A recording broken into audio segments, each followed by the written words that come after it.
Então, a gente vai dar início agora para o segundo debate do Presente Futuro. Hoje o tema é Virando o Jogo, Desafios para o Combate à Pobreza e Desigualdade no Brasil. A gente conta aqui com a presença da professora Leda Paulani, que é professora titular aqui da FEA, livre-docente também aqui da FEA.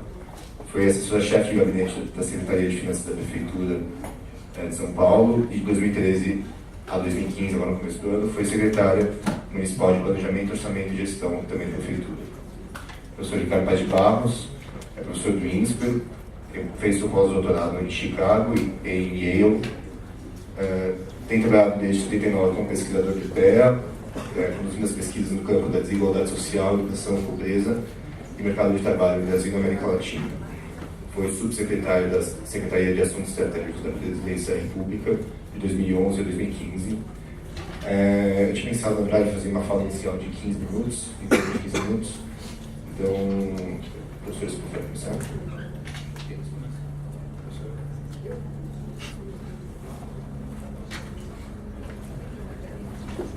E aí a ideia é fazer uma fala inicial de 15 minutos, depois abrir para as perguntas, em torno de meia hora, e uma fala final de 10 minutos para cada debatedor.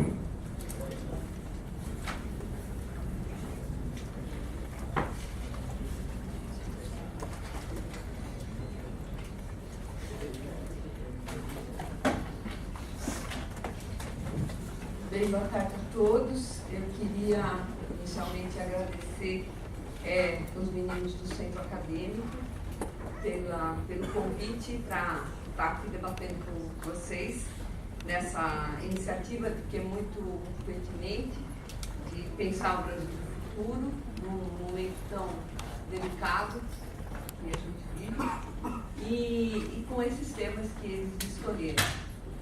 Bom, o tema de hoje é Virando o Jogo, Desafios para o Combate à Pobreza e à Desigualdade no Brasil. Eu, quando vi que ia ter a companhia aqui nessa bancada do professor Ricardo Paz de Barros, eu fiquei um pouco, preocupada, porque ele é acho que talvez o maior especialista no Brasil dessas questões. Não tenho nenhuma pretensão, muito longe de mim, de me equiparar a ele nesse tema e nessas questões, que para que a discussão seja boa é preciso que tecnicamente a gente tenha as informações corretas. Eu acho que não poderia haver melhor nome para isso. Aqui na FEA também, acho que haveria outras pessoas até com mais competência que eu, mas acredito que o Centro Acadêmico pensou numa relativa, pelo menos, contraposição de ideias e por isso me convidou. Bem, então, o que eu vou colocar aqui vou tentar demonstrar o seguinte, que mais do que acabar de virar o jogo, que acho que a intenção de quem deu o nome à mesa dessa forma era dizer, bom, nós estamos virando o jogo da desigualdade, eu acho que hoje o desafio nosso, vou tentar demonstrar isso a vocês, hoje o desafio nosso, mais do que acabar de virar o jogo, é impedir que ele desvie, que ele volte para trás. Então, eu acho que primeiro a gente tem que reconhecer o que foi conseguido. A gente pode tentar perceber isso de várias formas, com vários tipos de indicadores e de dados. Eu escolhi alguns aqui, que eu acho que são expressivos. Bom, primeiro que entre 2005 e 2010, o crescimento do consumo foi mais rápido para os 40% mais pobres da população do que para o restante da população. Esses dados são todos dados do último relatório do PNUD, que em 97 apenas 2,2% dos jovens afrodescendentes com idade entre 18 e 24 anos frequentavam a universidade e em 2012 esse número já era de 11%, que também é expressivo. Isso aqui não é exatamente um dado só sobre desigualdade, mas fala de desigualdade social. E a faculdade passou por uma situação complicada aí nas últimas semanas por conta de uma tentativa de discussão de cotas. Então, Então, achei interessante trazer essa informação. Entre 2006 e 2012, nós tiramos cerca de 10 milhões de pessoas da situação de pobreza multidimensional, no conceito do PNUD, ou de quase pobreza multidimensional.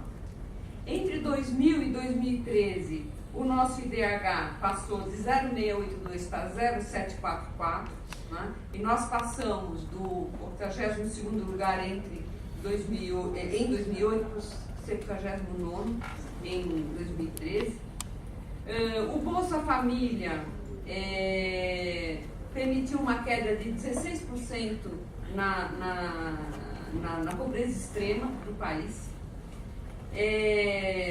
E até 2013, né, em 2013, melhor dizendo, dentre 51 países pesquisados pelo PNUD, o emprego só cresceu em 14, o Brasil foi um deles, e só em 9 deles o emprego informal cresceu menos que o total, ou seja, a gente teve um crescimento que se deveu à formalização também. O Brasil é um desses 9 países. Bom, isso são coisas boas, né? São as boas notícias da última década e pouco, né, do nosso país. Mas, sempre tem um mal na história, né? Apesar da nossa queda na desigualdade, eu não falei do Gini ainda, porque eu vou falar agora, a gente ainda está dentro do grupo, segundo os dados do PNUD, dentro do grupo dos 15 países mais desiguais do mundo. Né? O que para um país emergente, com a importância geopolítica, econômica que o país tem, é uma coisa de se lamentar. Né? A outra constatação ruim, né? Quando a gente compara o nosso IDH com o IDH ajustado pela desigualdade, a gente que já não está numa posição muito boa, 79º, a gente cai 16 posições. A gente cai para a posição 95. Né? O nosso IDH ajustado pela desigualdade, ele passa para...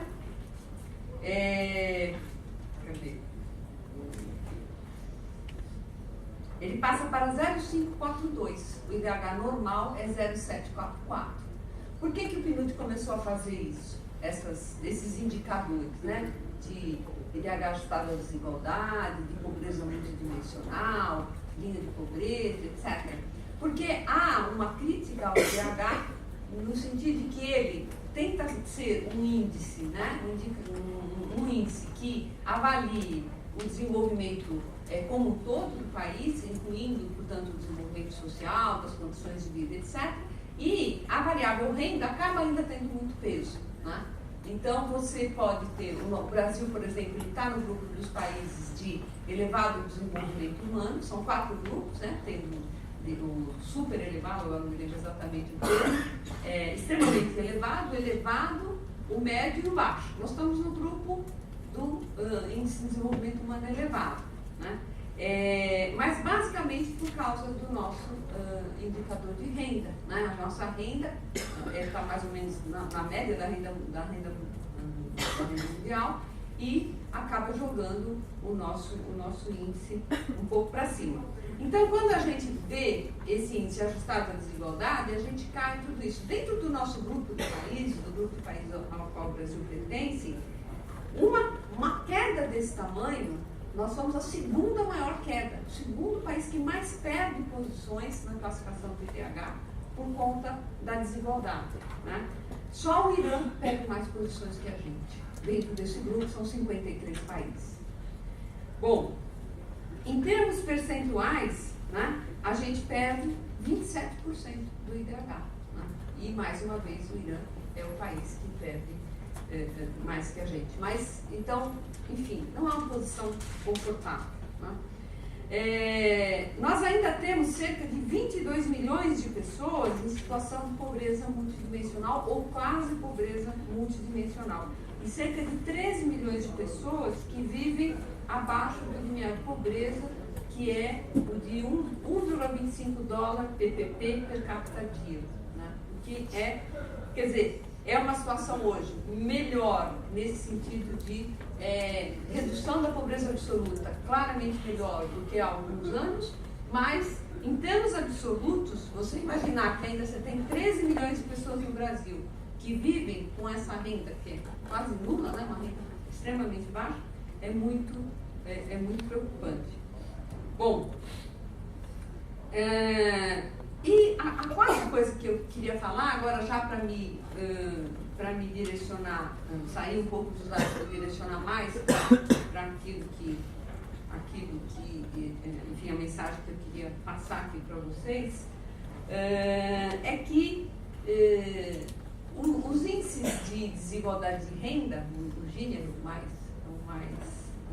conhecido, né, claramente, eles podem não dizer tudo a respeito de desigualdade. Né?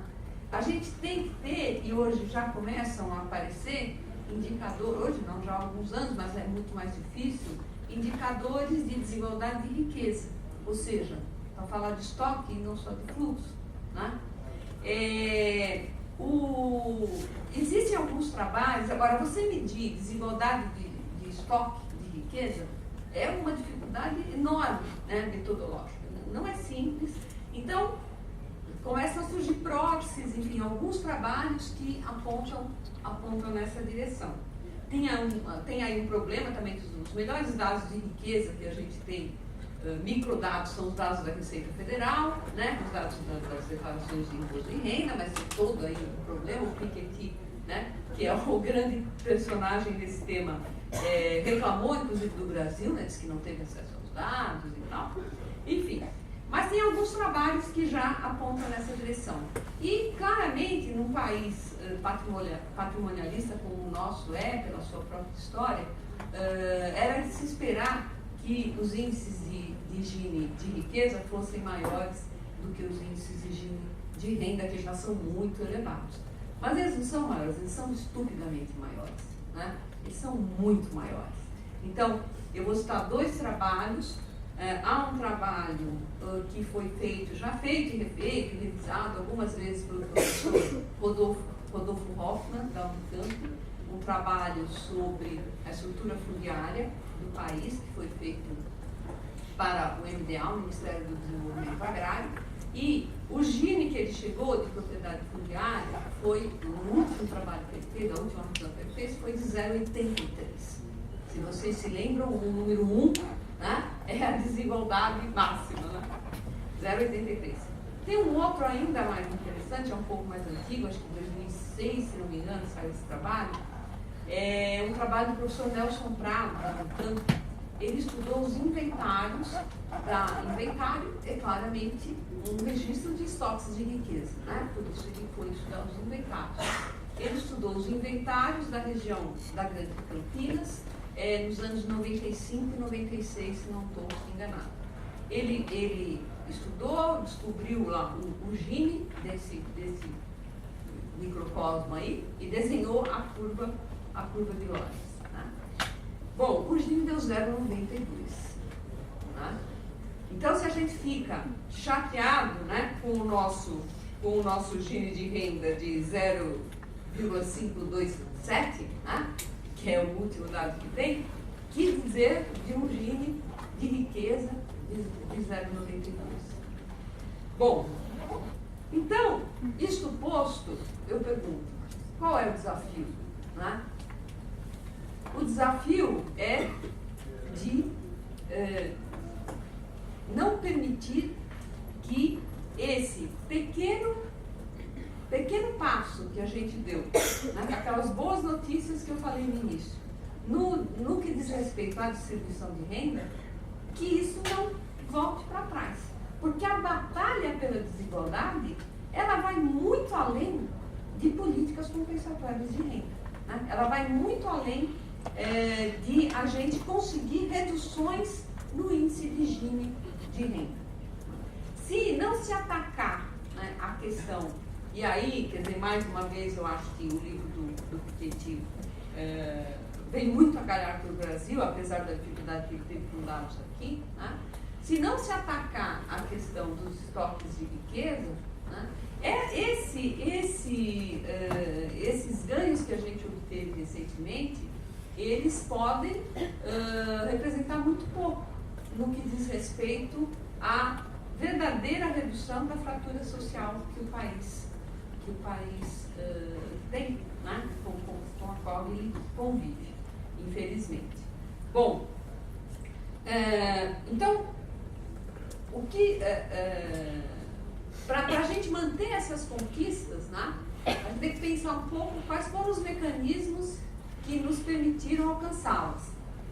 E a gente teve basicamente 4 mecanismos que foram responsáveis por essa queda do Gini, né, expressiva, ainda que pequena. E há um detalhe que, aliás, eu encontrei no trabalho do professor Ricardo, né, os índices de Gini de 1960 e 1970, e o nosso índice de Gini, agora que ele caiu, isso tudo, ele está mais ou menos no nível que ele era em 1970, antes dele subir muito com as políticas, no milagre o país cresceu, etc., mas o índice de Gini cresceu junto, né? O milagre da desigualdade cresceu brutalmente, atingiu o seu pico aí em meados dos anos 90.